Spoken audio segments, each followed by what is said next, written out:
Hi guys, I'm Anirudh and I've got with me today Aditya and Sowmiya.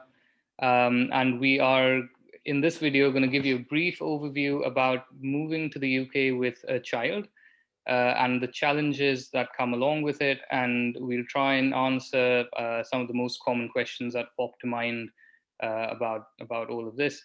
And I will pass on to Soumya starting with probably the most important question. How do you care for the child if both parents are working?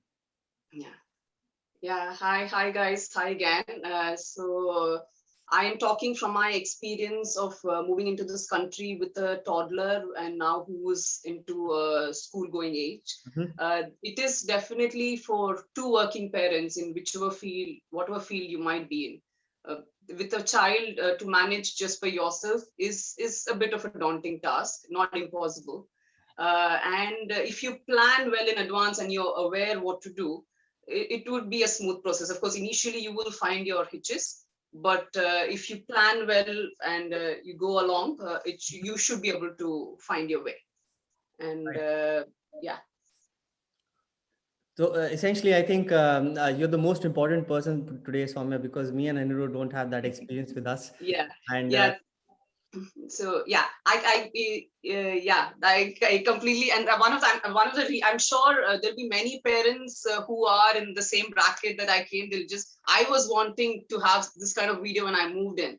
Yeah. It was like to do all kinds of R&D, find out, and then move in. That's probably one of the reasons when I came first, and I had to get my family a few months later.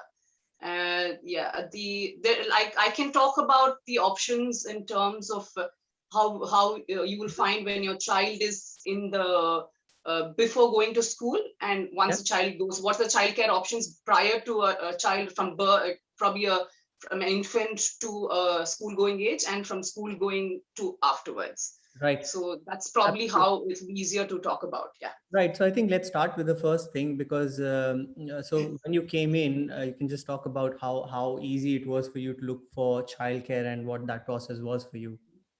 Yeah, the first thing before you find childcare is you find a house. And first is without a house, because either whether you want to find a nursery or anything, it depends on where your house is, where your hospital is, and what you're going to do. And if your child is in school going age, again, you're going to take up the house in the catchment area of that school. So finding the house is the first thing. And then the second is how are you going to sort out your transport. That's again not beyond the scope of this video. How are you going to sort out your transport, picking up your child, dropping your child, whether you're going to walk, you're going to take a public transport. You need to sort out these two things. Essentially, that's important. Yes, so that's one of the reasons why having a car makes your life easier, definitely. But definitely, unless you are in London, where things are more friendly, transport and things. Probably going in a public transport in London is quicker than driving a car.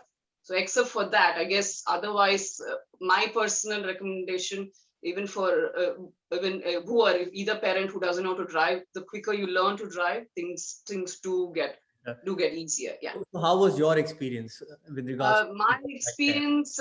I have probably used, except for something called and I'll talk about the options that you have. I've almost used most options that are available in terms of childcare, and I have moved 3 counties in the past 2.5 years that I've been. So I've had like on the go experience, and have had my last minute glitch kind of a movement, and literally have been through the process. And what are the things that you need to look for when you're doing okay, first is any childcare agency or any school or anything, you need to look for something called as a rating. Rating agencies tell you like, how do you know in a country like India or something, your neighbor will tell you, or somebody else will tell you that, okay, this is a good one. You go by a peer recommendation and things like that. But in this country, you have something called as an Ofsted, which is a government appointed independent body who do every few years, depending upon the facilities in that in that particular childcare setting, they evaluate it and they have a rating for that setting. It goes from outstanding to very poor. Okay. Anything that is good and excellent, or good and outstanding, sorry, anything that's good and outstanding are two things that you can safely opt for. People always have a confusion between good and outstanding. It's like in India saying first rank or third rank mein kya farak hai. That's the what's the difference between the first rank and the third rank? There's not. It's like you just have to go. If you find a good school, just see what is the shortcomings in that school. If it's nothing great, if it's very minute things, then there's not much difference between a good and a outstanding childcare setting. And the other question that pops to mind is, as in the cost factor of taking care of a child. Do you think it's, it makes sense to bring the family if one partner is earning, or do you think, see, if it is one partner who is earning, then the other partner, it is financially viable that the other partner, if the other partner is at home or finding a job, it is financially viable that the other partner chips in. And one thing about migrating to UK is there is no gender bias here. Both the couples need to be, otherwise you're not going to be able to sort out childcare. If you have parents coming in, and suppose 6 months, one set of parents come, 6 months, another set of parents come on a visitor visa, then that's okay. But again, in COVID, people have even given birth to a child where parents could not come in. So if you probably land up in such a situation, or parents are ill, or there is some issues with visa, you're not able to sort out. Like for us, we had a situation where we are taking care of our child by ourselves, and we both are full-time working, have our on calls, do nights. So there is, the first thing is there cannot be gender bias. And if it is a single parent who is working, and it is feasible that the other parent, if you have a child that doesn't go to school, if the child is in probably around less than 3 years, then it's better that it's more financially feasible that you take care of the child, engage the child at home. From 3 years onwards, the government gives 15 years of free 15 hours per week of free nursery schooling for any child during term time, if it's not holiday time. So you can always avail that option even if you are a single parent working. And once the child goes to school, all kids who are between year 4 and 5 are eligible for free schooling. So once your child enters the school, then you can that much of childcare hours. Usually the schools run between 8:30 and 3:30. So your child's childcare is sorted during that times. So as a single parent, you need to take a bit more responsibility of a single working parent. Then the other parent needs to take a bit more responsibility of taking care of the child. That's very true, I think, and one of the reasons is obviously because you don't have your fair parents around, or your especially if you don't have family around to help you out. You can't really have any kind of a gender bias, or and everybody is responsible for everything. That's the thing. So how hard has it been for you, Sowmiya, to juggle your both of you are, you and your husband are working? It is very quite hard. It needs a lot of planning. Even now, I have just sorted out everything for my child for tomorrow morning. I'll be having a childcare person who's going to come in and do the school stuff and stuff. So everything needs a bit of a planning. Now, what are the options? What are the options that you have? I'll just briefly talk through the options. Suppose your child this is from infant until the child enters school. When does a child enter school? From year 4 onwards. If your child turns 4 by August of that year, then from September onwards, your child is eligible to go to something called as reception. Suppose your child is born in September of that year. Suppose your child is going to turn 4 on September 1st that year. Then the child can start school only in the next year. Suppose, so children who are going to join reception in 2021 September should have turned 4 years by August 31st, 2021. Right. Even if you're born on the 1st of September 20, as in if you're going to turn 4 on the 1st of September 2021, then you go to the next year. This is a universal policy. There's nothing like one part of the country follows one, another part of the country follows another thing. So until that age that your child enters school, what are the options that you have? You for childcare, one is nursery. Nursery takes children right from about 3 or 4 months up till your child enters school. And another thing is called as a child minder, where there are many ladies who are certified by the local council and again have this Ofsted rating done, where they convert into a house for as a childcare setting, and they take care of a child. Then you can hire a nanny, live-in nanny or an ad hoc nanny, but they are quite expensive. And another thing is called as au pair. Au pair is these are usually Eastern European girls who come in to study English in the university, and you provide them accommodation, give them a one-room accommodation in your house. In return, on their when they not have to go to the university, they'll take care of your child. So what option you choose is individual preference. I have used all of the options other than probably an au pair.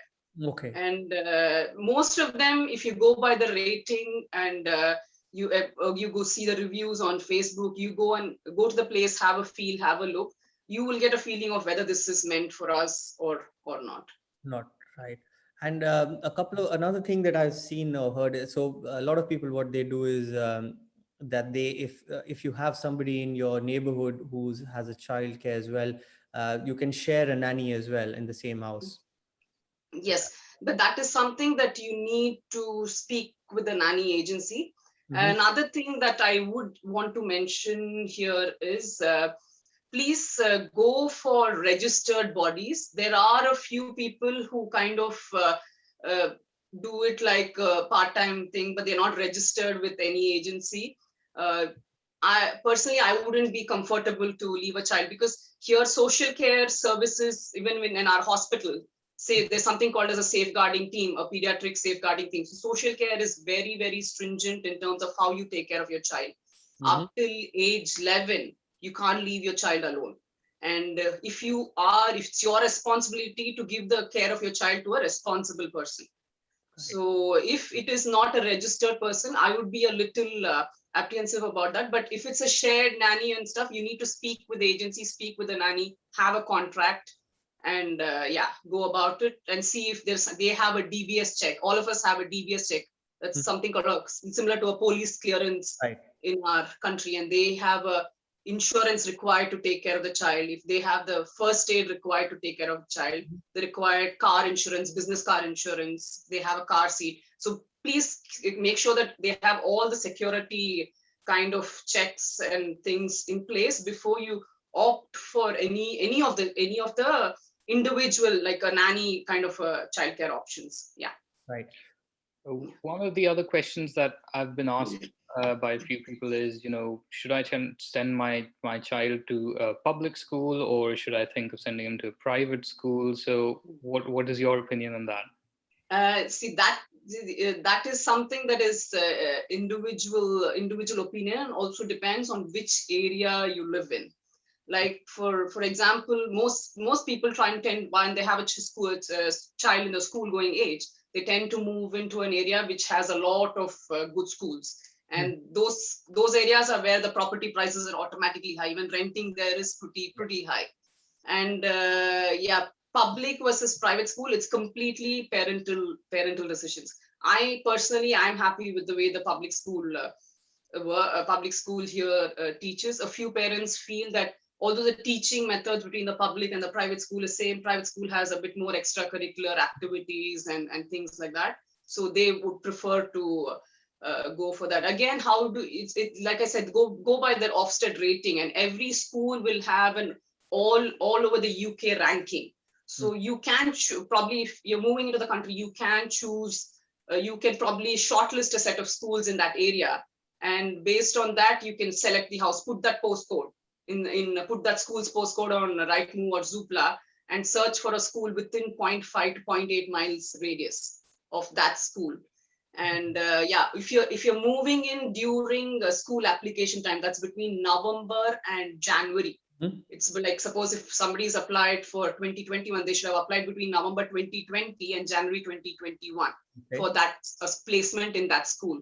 Suppose you move into the country after that time, you not made it in that time. Suppose you're moving mid-year into the country, then you can call up the local council and let them know that I have moved in, and it is a compulsory bounding duty by the council to allot a school. And the other option is call the local schools around the house that you have chosen and ask them if they have an availability, and they can speak to the council and give you a place. The private versus public is, like I said, it depends on what the individual parents need. And public schools, there is ranking for it, and the Ofsted rating. Based on that, you can choose which one you want to move into. Yeah, I think it's another thing about private is it costs about £1,000 a month. The fees of the private school is £1,000 a month. So I don't know how much of each one's it depends on the affordability. As two parents working, if you're able to afford the cost and you're fine with it, then yeah. Absolutely. So moving on, what about the government benefits with regards to childcare, for yeah, this is one thing that people commonly ask. Are we allowed to claim any government benefits? Which there are a few, like childcare benefits.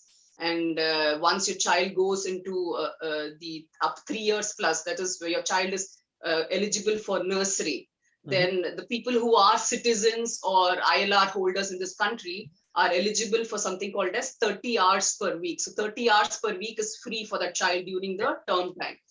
But those of us who are on tier 2 or tier 5 visa, those of us who are basically on any visa, are not eligible for public funds. Essentially. That is clearly said on our BRP. So please don't even attempt to claim for the 30 hours. Any child in this country is anyway allowed for 15 hours. The common question that gets asked is if both parents are working, they're eligible for the 30 hours.